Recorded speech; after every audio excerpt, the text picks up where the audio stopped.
思年，宁妃，思年，对不起，我不是故意的，你不用管我。今天是你和诗雨重要的日子。你别说话，我送你去医院。裴思年，今日是你我的订婚宴，你若是踏出这房门一步，你我二人便再无可能。秦世宇，你能不能不要这么自私？宁妃都变成什么样子，你还想着你订婚宴？我自私自利？混账东西！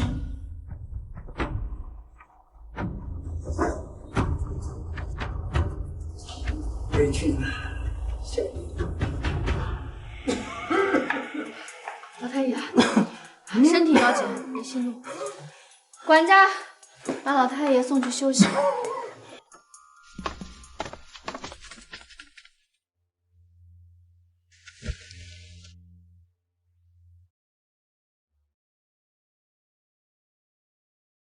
是。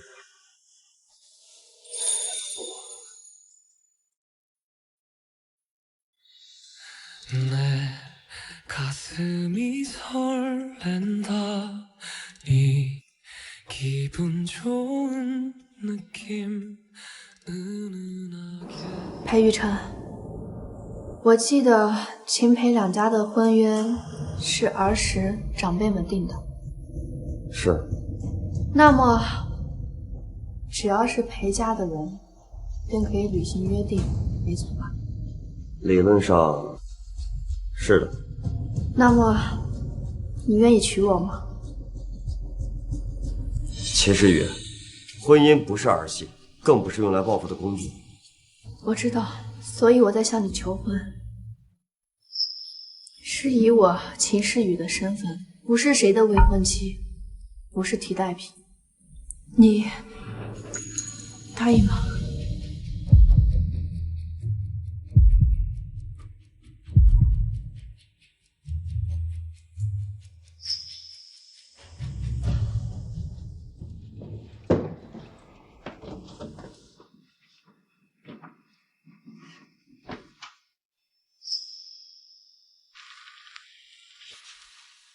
怎么了？是后悔了吗？没有。是吗？你现在还觉得我后悔了吗？裴先生，我们已经结婚了，夫妻之间接吻很正常吧？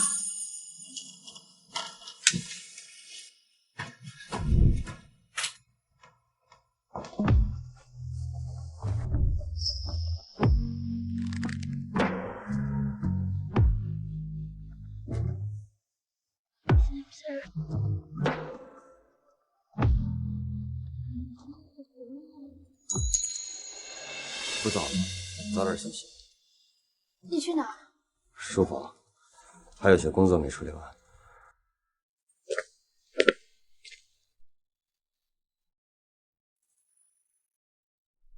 上班，早餐在桌上，记得吃。慢点，小心门槛。知道了，思年哥哥，你家的门槛真高。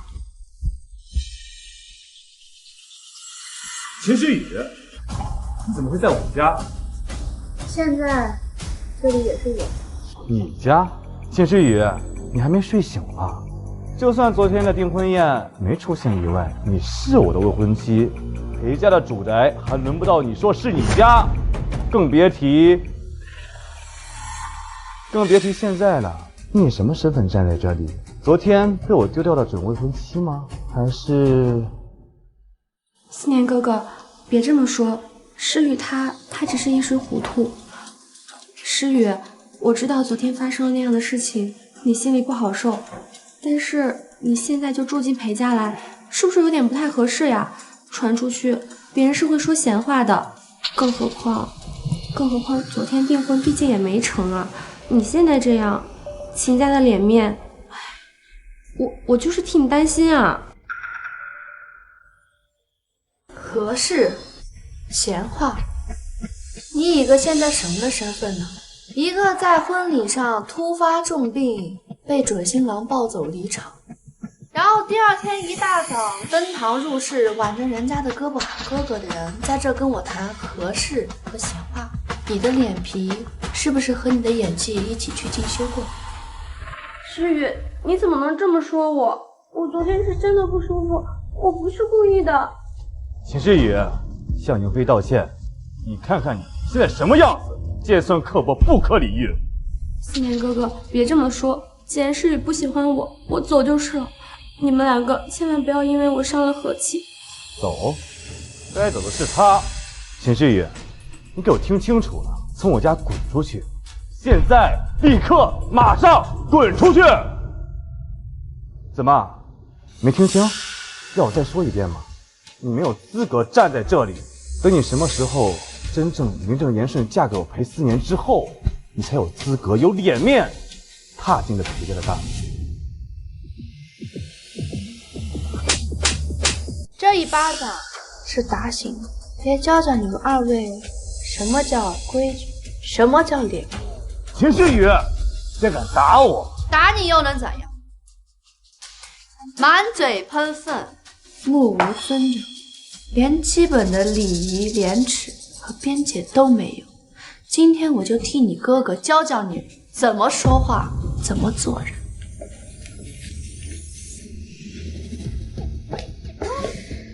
秦诗雨，你想干什么？你疯了！现在，立刻，马上从我家滚出去！是你们自己滚呢，还是我送你？思年哥哥，思年哥哥，我们快走！他就是个疯子，他真的疯了！秦诗雨，我告诉你，这件事情我们没完。走，我们走。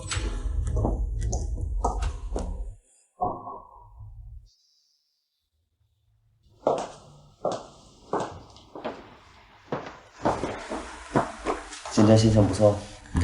早上那些事你都知道了？林嫂跟我说了，没事儿。我这弟弟啊，该收拾就要收拾，不用跟他们客气。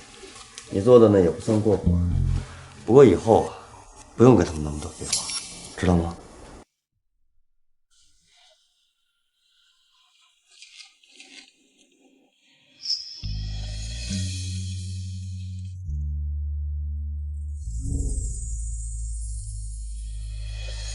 这条项链呢，是我们裴家传给每一代女主人的项链。下周我会在家里举办一场宴会，正式向所有人宣布，你秦诗雨是我裴玉琛的夫人。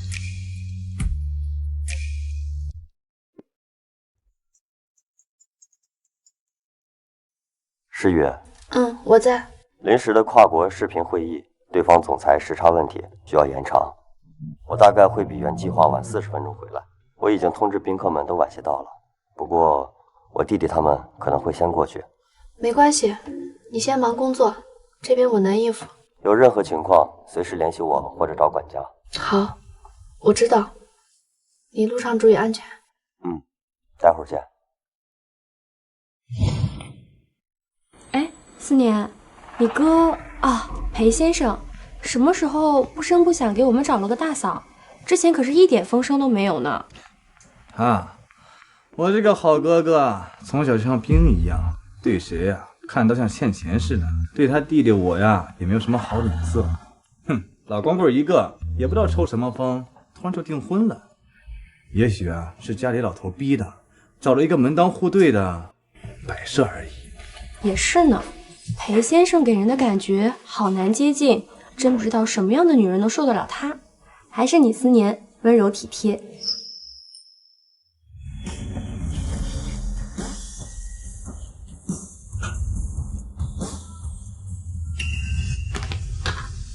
秦诗雨，你怎么在这儿？谁允许你出现的？我为什么不能在这？这场宴会的主角是我和我的先生裴玉琛，身为主角，自然要出席了。秦诗雨，你别大言不惭了。你说谁是先生？我哥？那天订婚宴上，我们两个仪式根本没有完成，大家都看到了。你现在跟我裴家还有我哥搭不上半毛钱关系，你不过是没人要的一个可怜虫罢了。在这里冒充主角，你真是可笑。诗雨，我们都知道你一定是因为那天婚礼没成被气糊涂了，但是你也不能因此就在这里说胡话做傻事呀。裴先生是什么身份？他的婚事怎么可能是儿戏呢？快下来吧，这么多人看着呢，别让人家看笑话了。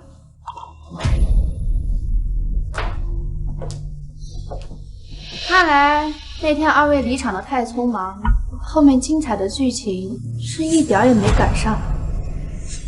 怎么，你当真是不知道那天你抱着这位重病的何小姐走后，订婚宴上发生了什么吗？那天你走后，你的哥哥裴玉琛亲口答应了我的求婚。不可能！你胡说，我哥怎么会？这条项链你认得吧？这是裴家历代女主人的象征，现在就戴在我的脖子上，你的嫂子秦诗雨的脖子上。不可能，绝对不可能！难道你真的是我哥娶的？思年，你冷静点，别被他骗了。诗雨，我们这么多年的闺蜜，我太了解你了。你一定是因为订婚没成，所以心里过不去这个坎儿，被刺激的糊涂了吧？思年，你想想啊，你哥可是裴氏集团的掌门人，眼高于顶，怎么能看得上他？还答应了他的求婚，真是天方夜谭。说不定是他用了什么见不得光的手段，甚至他根本就是在撒谎。没错，我哥怎么可能会娶你？这条项链一定是你偷来的，或者是用了卑鄙手段在我那里骗来的，再或者，秦诗雨，你该不会是为了撑气场，在小路摊或者是拼夕上买的9块9货的假货吧？穿着假货来冒充女主人，你真是疯了！不要苦救！想跑？被我说中了是吧？裴思年，你放开我！把假货摘了，我看你怎么装！你知不知道你摔碎的是什么？裴家的传家宝，你哥亲自给我的信物，就这么被你摔碎了。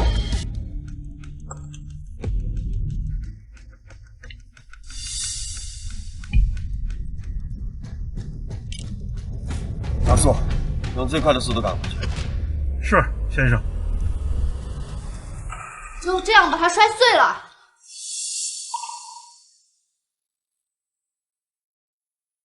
你活该，都怪你！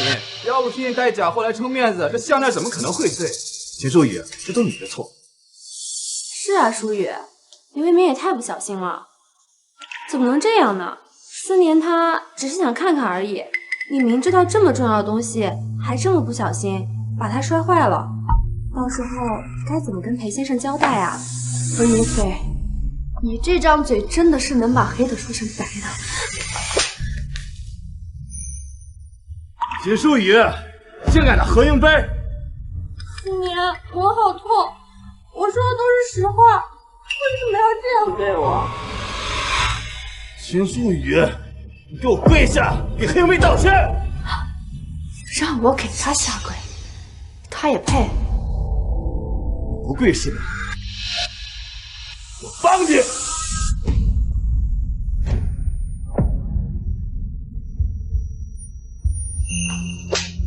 秦诗雨，算个什么东西啊！落魄的大小姐，没人要的弃妇，你也敢打我，敢抢我的思年，现在还敢冒充裴夫人，我让你嚣张，让你装。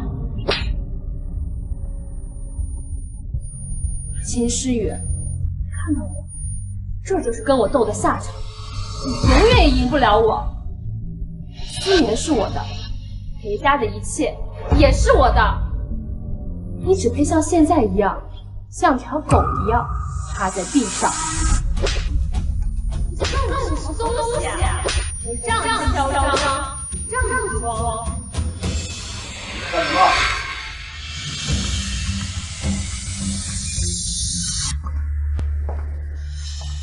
孙年，你们在干什么？哥，你来了，我们都等你很久了。我夫人呢？啊，嫂子啊，我也没看见呀，哥。不瞒你说，我们也是刚到。再说，你这突然订婚，就是我连嫂子长什么样都不知道，即使见了我也不认识呀。裴先生，别着急，嫂子她有可能在楼上化妆间化妆呢。毕竟今天这么重要的场合，女孩子嘛，总要打扮得漂亮一些，光彩亮丽的出场嘛。花点时间是很正常的。我再问一次，秦诗雨到底在哪儿？来人，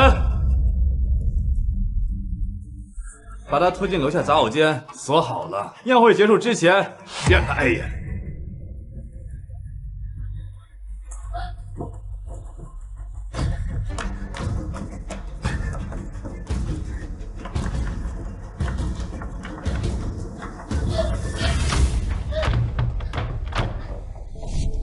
啊，哥，你怎么问起秦诗雨来了？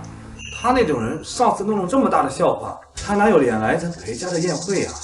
像他这种的，都应该躲着走。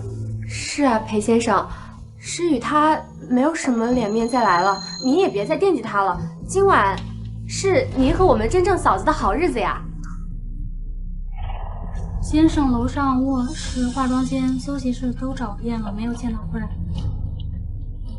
难道秦诗雨真的就是我哥那个神秘的新嫂子？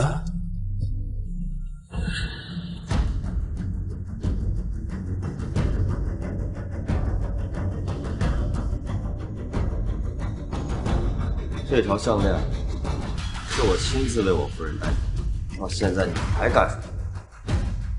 秦诗雨到底在哪儿？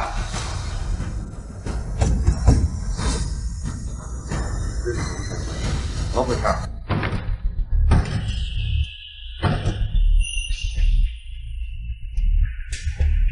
怎么回事？这什么声音？哥，你听错了吧？没什么声音啊，可能是外面风吹的。好像是厨房在搬东西。对，厨房在搬东西，有人不小心忙手忙脚的，弄出了声音。是啊，裴先生，今天这种场合人多手杂的，有些声音很正常的。您别太敏感了，我们还是先找嫂子要紧。有可能嫂子临时有什么事情从别的门出去了呢。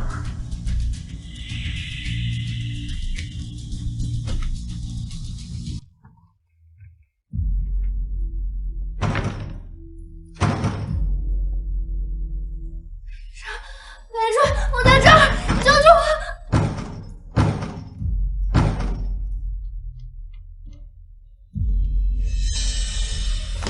哥，你不能去那边，那边都是杂物和工具，脏脏乱乱的，没有什么好看的。对了，要不我们去别地方找嫂子，或者我去找，我一定给你找到，好不好？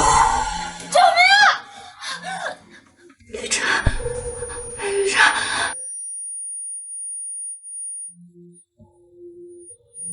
走开！哥，来人，把他们给我拉开！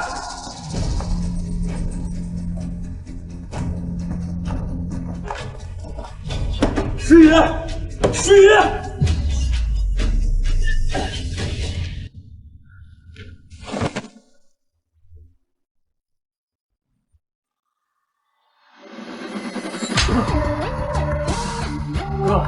哥，我错了，我真的错了，你原谅我，我再也不敢了。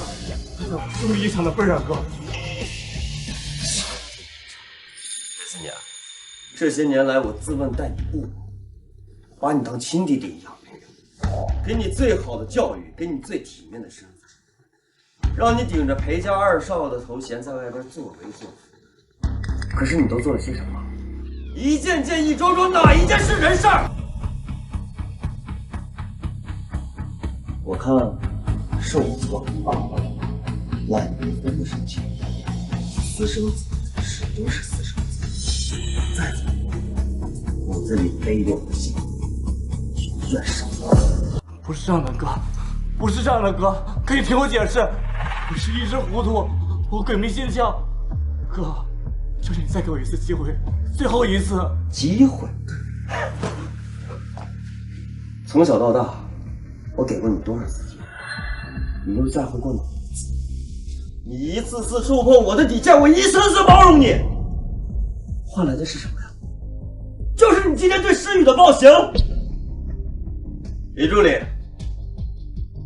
即刻起停掉裴思年所有的银行卡、信用卡、附属卡，收回他在裴氏集团所有的虚职名衔，将他所有由裴家资产购置的房产、车辆全部冻结收回，并且通知所有的合作方及社交圈，裴思年与裴家从此再没有任何关系。是。哥，我错了，你不能这样，我是你弟弟啊，哥。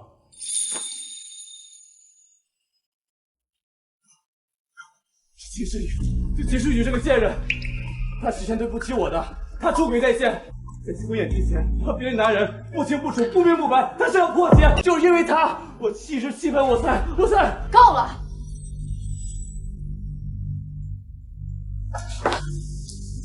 裴思年，事到如今，你还在往我身上泼脏水，出轨，不清不楚，你有证据吗？没有证据的话，就是诽谤。裴玉成，我秦诗雨做事问心无愧。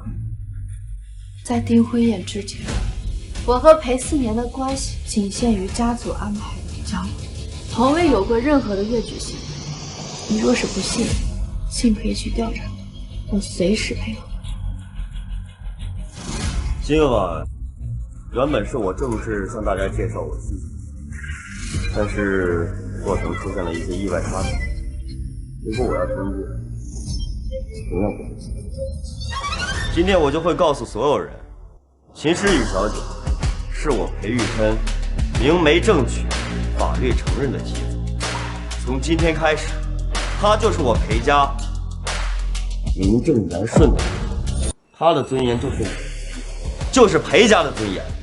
今日之事，我不希望在任何场合听到任何颠倒黑白、侮辱我夫人的不实之语。若有人罔顾事实、妄加非议，或者对我夫人做出任何不敬的事情，那便是与我裴玉琛与整个裴家为敌。你的伤口还需要处理一下，是我叫医生过来，还是你想先回房间休息一下？先回房间吧。好。阁下，我不信，这不可能！哥也告诉我，这不是真的，对不对？你们两个是用来报复我的，对不对？报复我当时离开订婚宴，对不对？报复？裴思年，你以为你是谁？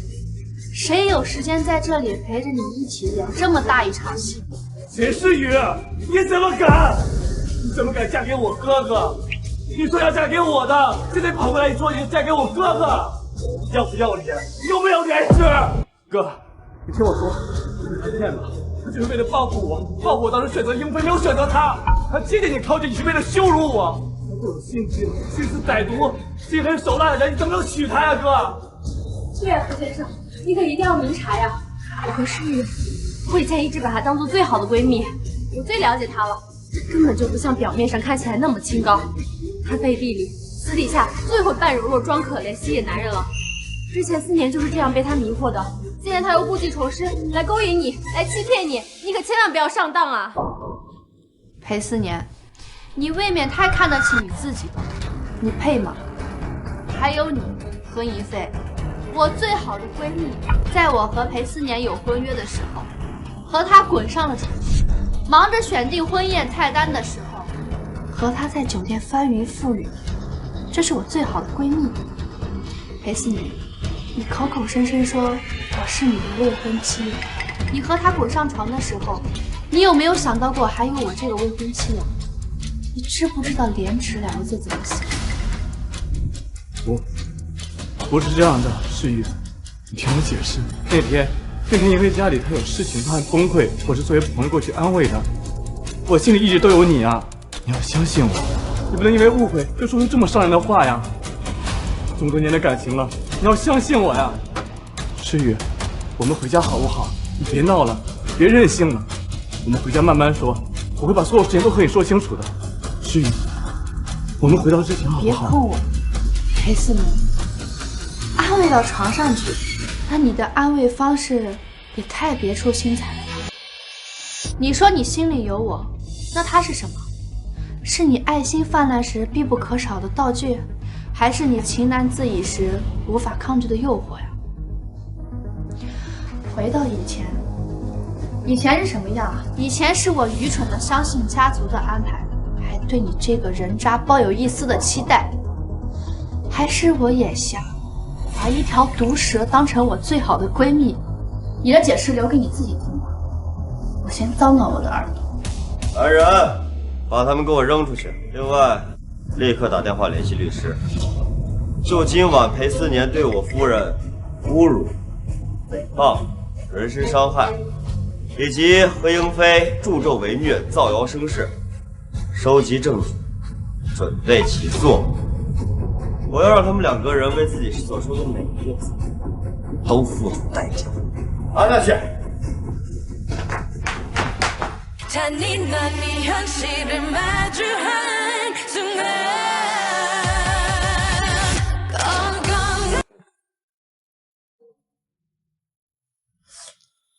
疼吗？我轻点儿。抱歉啊，都怪我来晚了。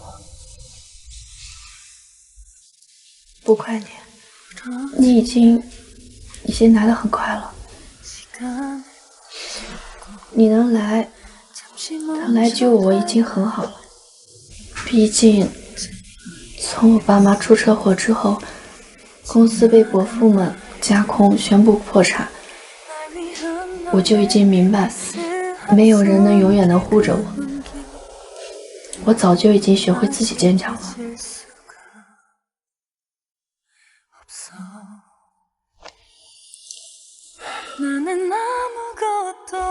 秦时雨，听我说，从今天开始，我就是你的依靠，裴家就是你的后盾。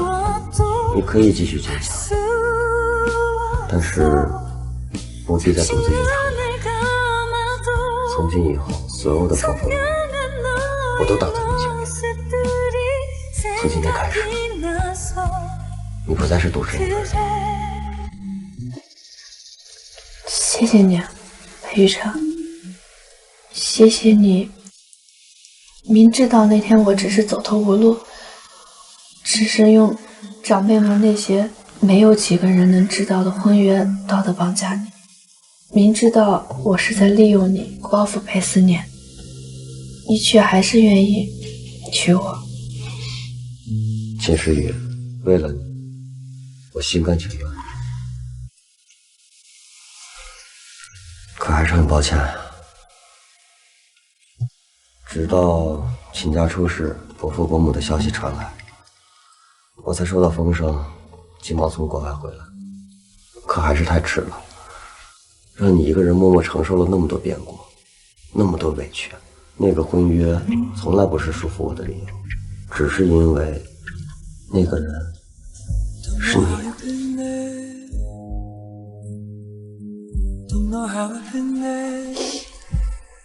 Nothing ever changed. Have you ever changed? Don't know how you've been there.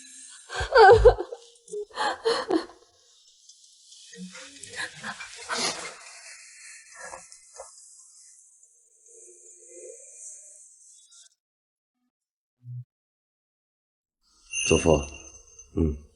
我刚刚处理完，他受了点惊吓，需要静养。我明白了。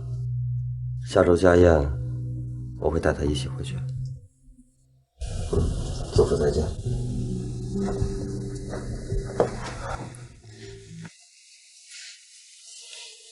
祖父的电话，他说下周的裴家的家宴，让我带你一起回去。 好，你爷爷，我带着迎妃来给您请安了。她说一直惦记着您，要亲自来看望。爷爷您好，我是迎妃，一直听思年提起您，说您是最疼爱她的长辈，很早就想来给您请安了，但又怕打扰您，今天终于有机会，看到您精神这么好，真为您高兴。有心了。爷爷，听闻您喜欢字画，我托了很多人，几经周折才寻到了这幅明代文辉明的山水清图真迹，望您喜欢。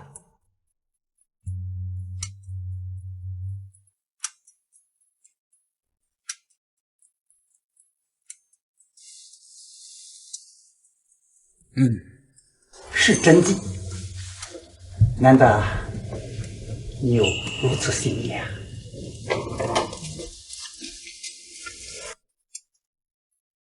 爷爷，思年为了找这幅画费了不少心思呢，去了好几个拍卖会，就为了让您高兴。他说啊，只要您身体健康，心情舒畅，就是他最大的福气。迎妃在一旁也跟着沾光，看您这么高兴，心里暖洋洋的。祖父，爷爷你好，我是诗雨。站住！见到兄长，连个招呼都不打。裴家的规矩，长幼尊卑，都学到哪儿去了？哥，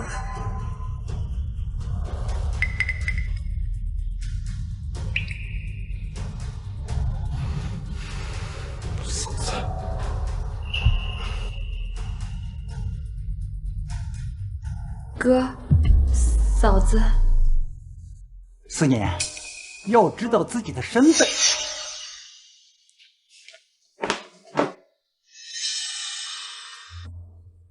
这孩子越来越不让人省心。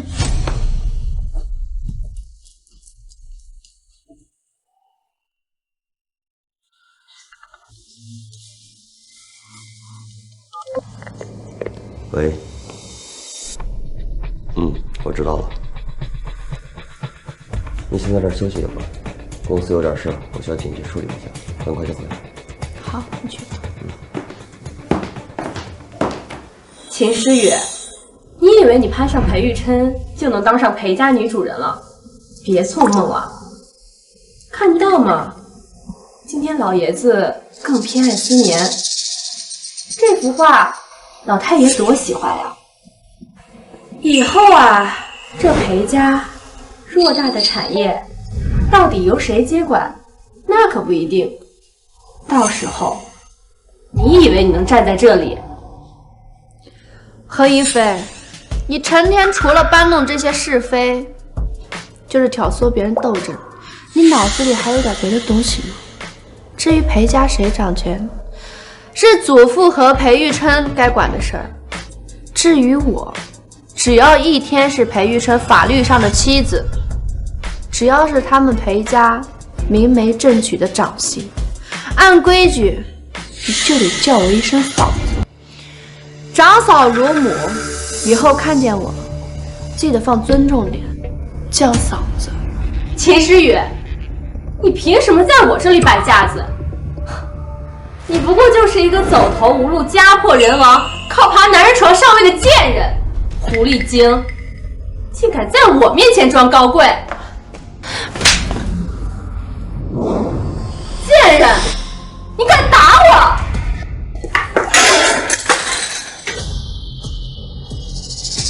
秦诗雨，你竟然把它摔碎了！这可是老太爷最钟爱的雨过天青，是当年裴奶奶送给爷爷的定情信物，是爷爷这么多年的心头肉。你就这么把它摔碎了？你真是疯了！何一菲，明明是你把我推倒，摔到桌子上，茶具才摔碎的。众目睽睽下，你还在这颠倒黑白，这是怎么回事？这爷爷，你终于来了，你快看，都是诗雨姐，她也不知怎么突然发起了脾气，就把这些茶具都摔碎了。我拦也拦不住，我一直劝她说，这是奶奶给您留的念想，是无价之宝。可他却说，他说什么？说这种老掉牙的东西怎么配得上她秦大小姐的身份？摆在这儿都嫌碍眼，然后就一把把它们扫到地上了。爷爷对不起，我真的在尽力拦他了。秦时雨，你告诉我，你为什么要这样做？这套茶具对你奶奶，对我，意味着什么？你可能不清楚，但它们是我裴家的旧物，是长辈的遗珍。你纵然不喜，何至于此？难道真如何英飞所说，在我们裴家，就连一件旧物也配不上你秦大小姐的身份了吗？装到哪里了？眼中吗？爷爷，我从未故意摔碎茶具，是何英飞，他在此出言不逊。我也从未说过任何辱骂这套茶具、不尊重裴家、不尊重奶奶的话。是何英飞，他在此出言不逊，甚至故意辱骂我个人。争执间，他推到了我，我撞倒了桌子，才不慎让茶具碎的。这完全是个意外，更是他故意挑衅。我什么时候推你了？你胡说！明明是你自己犯了错，现在还要赖到我头上。难道这茶具自己长了腿，从桌子上跳下去的不成？爷爷，你看他现在还在狡辩，他就是仗着有人给他撑腰。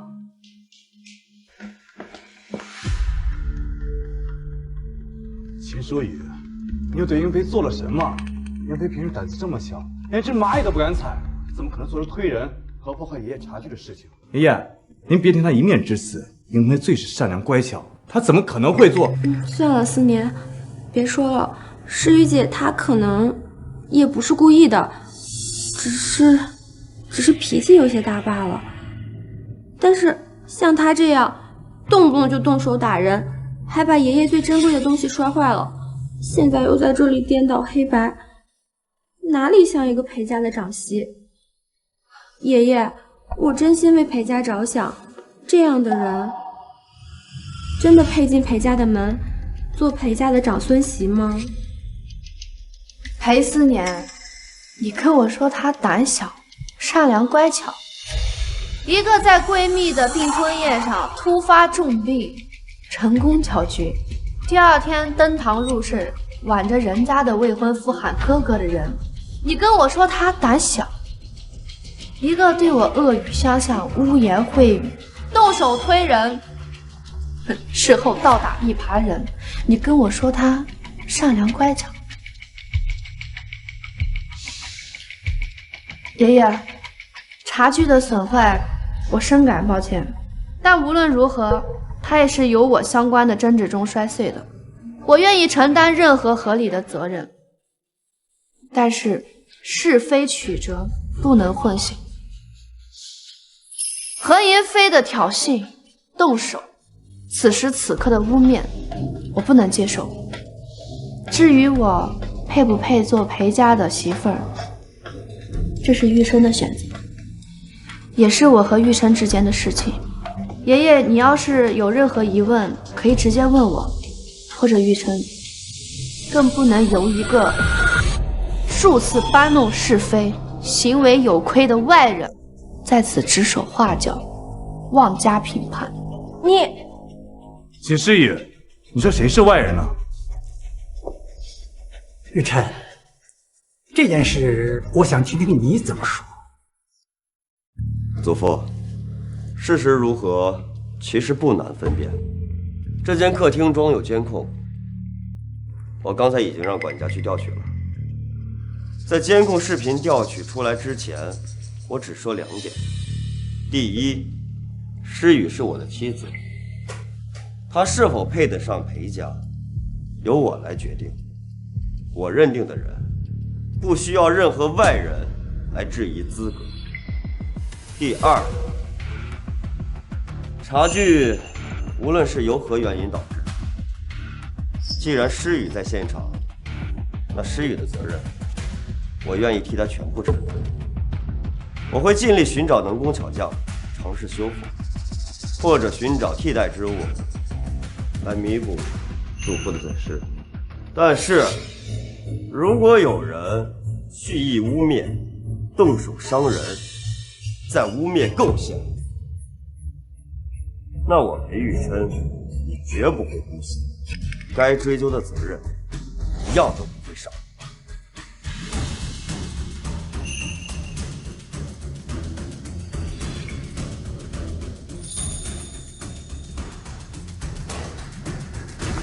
老爷、少爷，这是监控记录。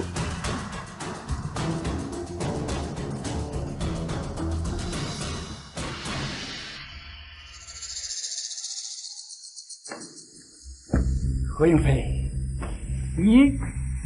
你现在还有什么好说的？爷爷，不是这样的，是监控的角度有问题，都是他齐诗雨，他故意激怒我，他打我骂我，所以我一时气急了才不小心推了他一下。这个茶具真的不是我故意摔坏的，我真的跟我没关系。爷爷，您先别生气，这个监控一定有问题。现在的技术，合成剪辑什么的最容易了，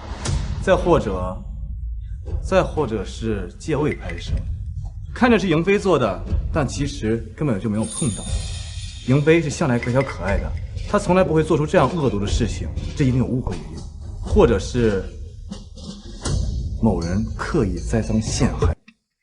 对，爷爷，思年说的对，都是他齐诗雨，他故意陷害我，他明知道这套茶具对您来说那么重要，所以他故意谋划这一切，就是为了让您讨厌我，赶我走。好歹毒的心肠，这一切都是他设计好的，爷爷，跟我没关系的。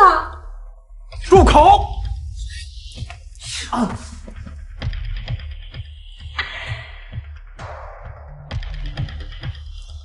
裴思年，我看你是被猪油蒙了心，竟然被这个满嘴谎话、心术不正的女人迷得连脑子都没有了吗？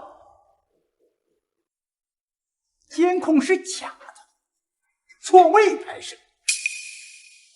管家跟了我几十年了，他能拿那假的东西来糊弄我？不错，我是年纪大了，但我的眼睛没瞎，耳朵没聋，我的心更没有老糊涂。还有你，何英飞，我裴家待你不薄，给了你几分薄面，可你竟然登堂入室，搬弄是非，挑衅生事，毁我真物，你还竟敢在这里污蔑我裴家的长孙媳，谁给你的胆子？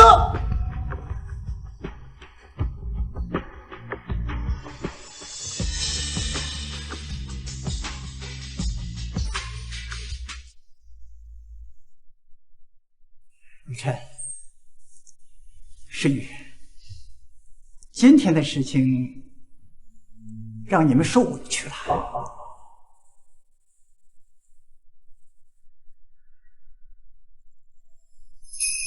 罢了，看来我过去太纵容了。私生子终究是私生子，根骨不正，难成大器。留在裴家也是祸害，叫他家宅不宁。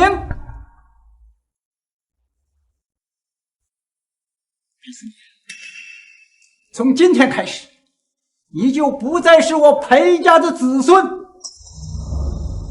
我会让律师来处理。收回你在裴家的所有的家产和股份，断绝一切关系。你好自为之吧。爷爷，我错了，我真的错了，爷爷。爷爷，你不能这样做呀！我是你的亲孙子啊，爷爷，你不能这么狠心啊，爷爷。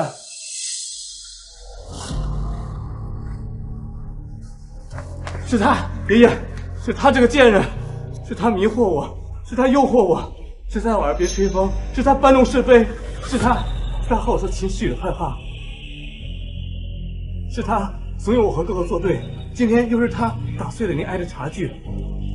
爷爷，我是一时糊涂，被他乱了心智啊，爷爷。爷爷，我错了，我真的错了。求求你原谅我，以后我一定听话，听您的话，听哥哥的话。求求你原谅我这一次，好不好，爷爷？裴思年，你说什么？你怎么敢这么说？你还有没有点良心？我为你付出了多少？我做小伏低，忍气吞声，在你们裴家看尽脸色。现在倒好，一出事儿，把责任推到我身上，把我当替死鬼是吗？你在床上说的那些甜言蜜语，那些承诺，都喂狗了吗？你闭嘴！要不是你勾引我，要不是你吹耳边风，我怎么可能和我哥哥还有爷爷离心？你就是祸水，杀我星！裴思年，我跟你拼了！你敢打我？够了！管家，在。把他带走。是。省得他们撒谎，裴家这个净土。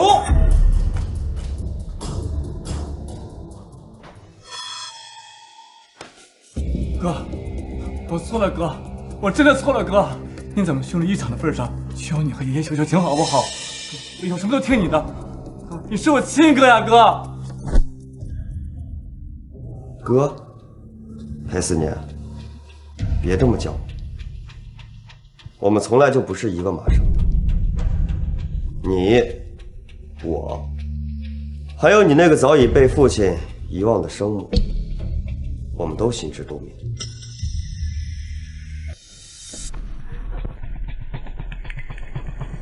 好啊，好啊，裴琛，你们够狠，够绝情。既然你们无情，那休怪我无义。今日你把我赶出裴家，那我日后定要你付出代价。你们欠我的，还有裴家欠我的，我要一一都讨回来。无情，代价。裴思年，你真以为你在外边做的那些好事儿都不清楚？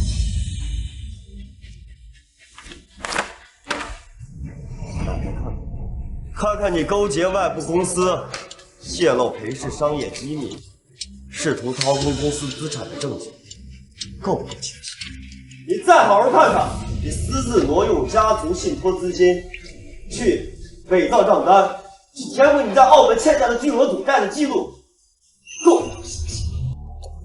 哦，对了，还有你和那个李总私下交易的录音，需要我放给你吗？若不是念在你身上还留着一点裴家的血，爷爷对你还尚存着一丝旧情，你以为你还能站在这儿大放厥词？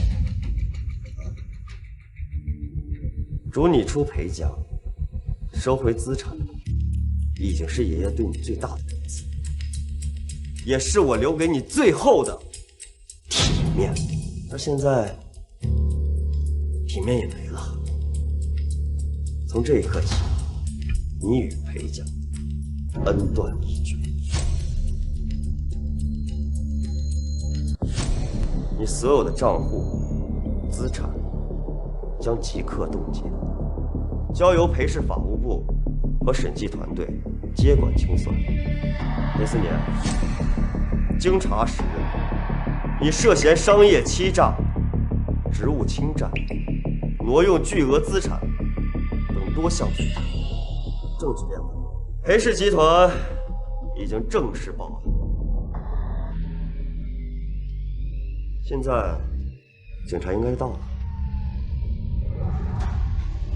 哥，我错了，哥，求求你不要送我去坐牢，我求求你，哥，求求你。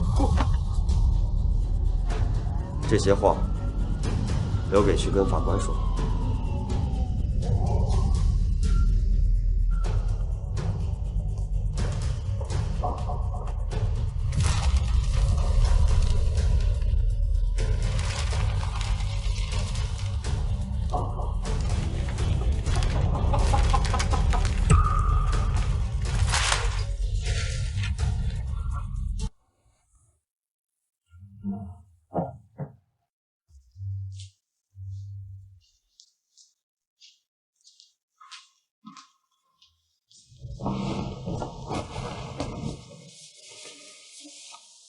裴雨辰，其实我一直想问你个问题，当时在订婚宴上，众目睽睽之下，场面那么混乱，你怎么那么快就答应我了？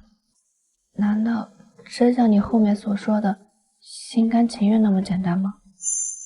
不是，比那早多了。7年前在华山晚宴，你穿着一身蓝色礼服，不耐烦地应付着敬酒的人。后来你自己去了露台，还帮一个打扮香槟的服务生解围。你还悄悄给他塞了名片，说是如果需要律师的话，就可以找你。你记得？记得呀。那个时候啊，你眼里边有不甘心，也有还没被磨掉的善良。秦家出事，我收到消息之后就立刻回国，赶到宴会厅的时候，刚好看见你站在台上。4年抱着别人离开，全场都在看你的笑话，但你的背挺得笔直，眼神像烧着了的冰，绝望，但不认输。你在可怜我？是选择。我需要的是一个伴侣，不是一个装饰品，一个能够在风暴里站得住，心里有光的人。那天你问我敢不敢娶你的时候，我看到的不是走投无路，而是破釜沉舟的勇气。秦时雨，我选择的是你这个人。我们开始的太仓促了，欠你一个正式的开始。